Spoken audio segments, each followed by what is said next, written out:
Hey everyone, welcome back to the short and long of it. It's Scotty. Happy NFL draft weekend if you're into that sort of thing. Today we're going to dive into the recent easing of the US and China tariffs. We're also going to take a look at Google's Q1 earnings, and I'm also going to preview the key economic reports that could really impact the stock market this week. Stay tuned. This past week we saw China start to ease some of the tariffs that they've imposed on the United States goods. Particularly, they started reducing some of the tariffs on semiconductors. So you really saw companies like AMD and Nvidia get a nice little boost from that news. However, depending on which report and news outlet you're looking at, talks are happening or not happening with China and the United States to sort of come to an agreement with the tariffs. The United States have claimed that they're talking with the president of China, and then China puts out a conflicting report shortly thereafter saying that there's no talks happening. And you can really see how these conflicting messages are just adding to this uncertainty when it comes to this whole tariff situation. If China and the United States are actually able to come to some sort of deal when it comes to these tariffs and make some of these rumors true, I really expect the market to take off from there. If you've been following my channel at all in the past few months, you know I'm a big fan of Google. They just released their Q1 earnings this past week, and man, were they really good. Looking at Google's earnings reports, they're really showing that they're leading the way when it comes to advertising revenue, and they're also seeing pretty decent growth in their cloud service. With Tesla and Google reporting earnings, look for the rest of the Mag 7 to drop their earnings soon as well. If their earnings are positive, despite all these headwinds, it really gives you a good glimpse into the overall health of the United States economy. Lastly, we're going to look into the three main reports that I think will really affect the stock market this week. On April 29th, we had the JOLTS job openings report, and then the very next day we had the core PCE data report. As talked about previously, this is the Fed's preferred inflation gauge. If this report comes in high, look for the market to really pull back even more than it already has. And then lastly, we have the non-farm payroll data. This report revealed the number of jobs that are added or lost this past month. It's a vital indicator of economic health, and it can really affect the stock market and the bond market. While the easing of some tariffs by China offers some glimmer of hope for investors, the broader economic implications still remain pretty uncertain. Google's strong earnings have provided a positive note for the tech sector, but as I've alluded to,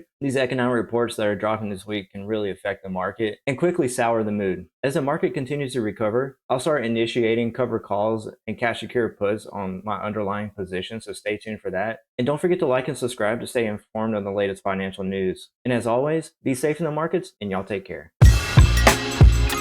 Yeah.